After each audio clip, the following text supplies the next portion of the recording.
accidentally sent money to the wrong person using the Capitec app, here's what you need to know and what you can do.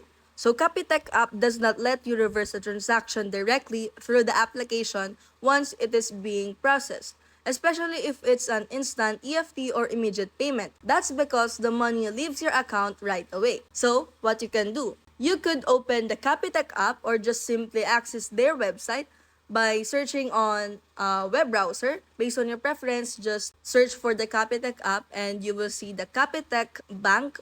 Once you click on that, you will redirect to this page and you could scroll down until the bottom and you will see under is the bunch of options. You just have to click on the Get in Touch option. Once you click on that, there's a drop down menu that will pop up. Just simply click the Contact Us right there, and you could also contact their personal banking via its mobile and business banking via its mobile as well.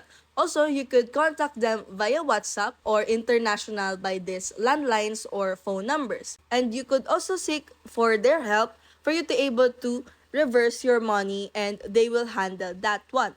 Only Capitec can assist if the recipient agrees to return the funds. So they'll try to contact them for you, but recovery is not that guaranteed. So to avoid this, always double check the account numbers before sending and stay safe with your transactions. If you find this video helpful, don't forget to smash that like button and subscribe so you never miss a new video.